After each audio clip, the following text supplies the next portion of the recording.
आंध्र प्रदेश के अंदर एक शख्स रहता था जिसका नाम था चेचैया। वो अपनी बीवी के साथ में रहता था और अपने बच्चों के साथ में। नक्कम्मा नाम था उसकी बीवी का और 3 बच्चे भी साथ में रहते थे। बहुत ज़्यादा गरीब थे, घर के अंदर खाने पीने के भी लाले पड़ जाते थे, बीमार भी रहता था, स्कूल भेजने के लिए भी पास में पैसे नहीं थे। लेकिन इस सारी परेशानी को देख करके उसको काम करना था और काम भी उसके पास में नहीं था और गुर्बत बहुत ज़्यादा थी। वक्ती तौर पर ऐसे हालत में इंसान फंसता है तो अपने पड़ोसियों से और अपने जान पहचान के लोगों से वो कर्जा ले लेता है। तो उसने जाकर के अपने एक पड़ोसी से जो थोड़ा कमज़ोर था पैसे के लिहाज से, उसने जाकर के उससे पैसे ले लिए 25,000 रुपये। वो अपने घर पे 25,000 रुपये लेकर के आया, थोड़ा खुश हुआ कि चलो बच्चों की दवाई हो जाएगी, मेरी भी थोड़ी दवाई हो जाएगी, उनकी फीस वीस हो जाएगी, घर का थोड़ा खर्चा चल जाएगा। जब मैं ठीक हो जाऊंगा तो उसके बाद में मैं पैसे वगैरह कमा करके उसको वापस कर दूंगा। उसने ये सब कुछ किया और अपने घर वालों के ऊपर वो पैसा धीरे धीरे उसने सारा खर्च कर दिया। लेकिन किस्मत थी कि उसकी मौत का वक्त करीब आ चुका था और चेचैया का इंतकाल हो गया। नक्कम्मा, उसकी बीवी और उसके 3 बच्चे अकेले रह गए। इस बात की खबर उसके उस पड़ोसी को भी मिली जिसने 25,000 रुपये दिए थे। शायद आपके दिमाग में आ रहा होगा कि 25,000 रुपये देने वाले इस शख्स के दिल में थोड़ा रहम आया हो कि मैंने 25,000 रुपये दिए थे, घर में कुछ खर्च नहीं था, बहुत परेशान थे, तो अब मुझे वो 25,000 रुपये माफ़ कर देने चाहिए क्योंकि उनके सर पर से साहिबान ही उड़ गया, उनके लिए अब कमाने वाला कोई नहीं है। लेकिन आप गलत सोच रहे हैं। ये शख्स उनके पास में गया और उसके बाद में कुछ दिन हाव ताव अपनी जगह पर रखे और उसके बाद में कहने लगा कि मुझको अपने पैसे वापस चाहिए। नक्कम्मा जो थी वो हाथ पैर जोड़ने लग गई कि मैं किस तरीके से तुमको अपने पैसे दे सकती हूँ, इस वक्त में तो हमारे पास में कुछ भी नहीं और अभी हमारे कमाने वाला भी कोई नहीं है, कोशिश करूंगी, इंतज़ाम करूंगी और मैं दे दूंगी। बोले नहीं। वो ज़बरदस्ती करने पर तुल गया कि मुझे अभी चाहिए और उसने इतना परेशान किया धीरे धीरे उनको कि उनको लगातार इस बात पर मजबूर कर दिया कि अपने यहाँ पर उसको उन तीनों को उन्होंने, बल्कि चारों को बंधुआ मजदूर बना दिया। यानी कि एक तरीके से उस औरत से और उसके तीनों बच्चों से वो जो था अपने खेतों में या अपना जो भी काम था वो उनसे करवाता था और उनको 1 रुपया भी उसका नहीं देता। 1 साल तक ये सिलसिला चलता रहा और उसके बाद में भी 1 रुपया तो उसके बदले में घटा नहीं। उसने कहा तुम तो बंधुआ मजदूरों की तरह तुमने मेरे यहाँ पे काम करा है। और उसके बाद में उसने जो था ये कहा कि 25,000 रुपया ब्याज बढ़ करके 45,000 रुपये में परिवर्तित हो गए।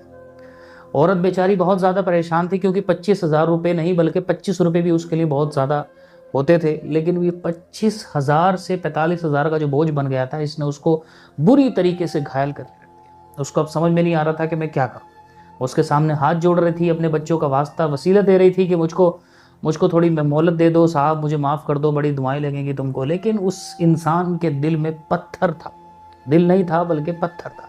उसने कहा कि मुझे अपने पैसों से मतलब है और मुझे पैसे भी चाहिए और अगर मैं तुमको ऐसे जाने भी नहीं दूंगा, अगर तुम मेरे पैसे वापस नहीं दोगी तो तुमको अपना कम से कम एक बेटा मेरे पास में, अगर तुम बंधुआ मजदूर बन करके सब काम नहीं करते तो कम से कम एक बेटा जो है वो मेरे पास में गिरवी रखना पड़ेगा। एक कमज़ोर औरत जिसका साथ देने वाला कोई नहीं था, जो वैसे ही बहुत ज़्यादा गरीब थी और जिसके पास ऊपर मजालिम लगातार हो रहे थे, उसको समझ नहीं आ रहा था कि मैं क्या करूं। लेकिन आखिरकार वो बेचारी तैयार हो गई। उसने अपना एक बेटा उसके पास में रख दिया और उस बेटा जो था वो उसके पास में काम करने लगा। वो अपने घर में थी, वो फिक्र होती रहती थी, उसको भी दिन ब दिन बातें करती थी। लड़का बार बार शिकायत करते था कि माँ दिन रात काम करता हूँ, मुझे यहाँ से ले जा, मुझे यहाँ से ले जा। वो बेटा लगातार इस तरह की बातें अपनी माँ से बोलता था। माँ भी तड़प जाती थी, बहुत परेशान होती थी, रातों को उठ करके बैठ जाती थी। उसकी रातों दिन की नींदें जो थी वो निकल जाती थी। वो खाना बनाती थी तब उसका चेहरा सामने होता था, वो काम करती थी तब उसका चेहरा सामने होता था। रातों को बिस्तर पर से कई मरतबा उसकी नींद खुलती थी और वो उठ करके बैठ जाती थी, उसको याद करके आंसू भर कर लेकर के आती थी। उसके 2 बच्चे भी उसको देखते थे और वो भी मायूस हो जाते थे। कभी वो भी उससे कहते थे कि हमारा वो भाई कब आएगा, लेकिन उसका हाल शायद सुनने वाला कोई नहीं था। वो कहती थी, वो दिलासा देती थी कि जल्दी हम उसको लेकर के आ जाएंगे। वो लगातार कॉल करती रही, वो लगातार बातचीत करती रही। आखिरकार 12 अप्रैल को उसने आखिरी बार बात की और अप्रैल के आखिर में वो किसी तरीके से अपने पैसों को जुटा पाने में कामयाब हो गई। पैसे जुटाने के बाद में वो बड़ी खुशी के साथ में, मुसर्रत के साथ में वापस उस इंसान के पास पहुंची कि मैं उससे अपना बेटा जो है वो वापस ले लूँ।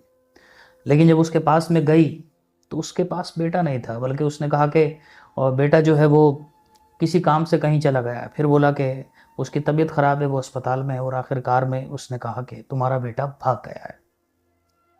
उसको शक हो गया, वो चीखने लगी कि तुमने मेरे इस बेटे के साथ में क्या किया। अनकम्बा जो थी उसने अपनी जाति के कुछ लोगों को जमा किया कि इसने मेरा बेटा गायब कर दिया, पता नहीं कहाँ डाल दिया है, इसने गिरवी रखा, इसने हमको बंधुआ मजदूर बना करके रखा और मैं पैसे भी लेकर के आ गई तो मेरे जिगर का टुकड़ा इसने मुझसे छीन लिया। लोग उसकी बातों को सुन करके बहुत ज़्यादा दुखी हुए, तैश में बढ़ गए और उन्होंने पुलिस को इस बारे में इन्फॉर्म कर दिया। पुलिस आई और पुलिस ने आकर के उसके जबड़े को पकड़ करके पूछा कि सच सच बता, तूने इसके बेटे के साथ में क्या किया। अब वक्त आन चला था कि उसकी ज़बान से सच्चाई निकल जाती। पुलिस ने उससे सच्चाई उगलवाई और उसने कहा कि इसका बेटा मर चुका है और मैं तमिलनाडु के कांचीपुरम में जाकर के अपनी ससुराल के पास में आकर के उसको दफना दिया है। वहाँ से उसको निकाल दिया, उसकी लाश को उसके बाद में निकाला, उसको पोस्टमार्टम वगैरह के लिए भेज दिया। आरोपी से पूछा तो कि क्यों तुमने ऐसा किया है, तो वो कहा कि नहीं, वो तो पीलिया से मर गया था। लेकिन अचानक से इतनी दूर अपने यहाँ से घर से ले जा करके अचानक से वो दफन कर देना, किसी को कुछ ना बताना, और शुरू में ही उस औरत को भी कोई इन्फॉर्म ना करना कि तुम्हारे बेटे को पीलिया है या क्या है, बल्कि अचानक से उससे जाकर के मना कर देना। सारी चीज़ें जो थी वो कहीं ना कहीं दिमाग को इसी तरफ जो थी वो एकाग्रित कर रही थी और दिमाग में इस सोच को मजबूत कर रही थी कि इस शख्स ने ही शायद उसको कत्ल कर दिया, या शायद इसके जुल्म की वजह से वो फूल जो था वो मुरझा गया। उसकी बर्दाश्त से बढ़कर के इसने काम डाला और एक दिन वो उसकी सकत ना ला करके दम तोड़ गया। ये एहसास हुआ। अब तक इस केस के बारे में इन्वेस्टिगेशन चल रही है। आप अंदाज़ा लगाइए कि किस किस तरह के लोग इस वक्त में मौजूद हैं। अपने आस पड़ोस में गरीबों की, गुरबा की, मांगने वाले नहीं होते बहुत सारे लोग, मदद कीजिए। आप नबी पाक अलैहिस्सलाम की हदीसें पढ़िए, रसूलुल्लाह का कुरान पढ़िए। हर जगह पर हमको मदद करने की बशारतें दी गई हैं। हमारे आस पड़ोस में इतने परेशान हाल लोग हैं और हम लोग कितने खुश हैं। हम उसके अंदर इस वजह से खुश नहीं कि कोई हमसे ज़्यादा खुश है, लेकिन अगर कोई हम अपने आस पड़ोस में जाकर के देखेंगे तो इतनी दुखी है ये दुनिया कि शायद हमको अपना दुख बहुत बोना महसूस होने लगेगा अगर हम इस दुनिया के दुखों का मुहासबा करने लग गए तो। इसलिए हर हाल में अल्लाह तबारक व तआला का शुक्र अदा करें। और आपके पास में अगर इतनी नेमत है, दौलत है, सकत है कि आप दूसरों के काम आ सकते हैं, मदद कर सकते हैं, पीछे मत हटो।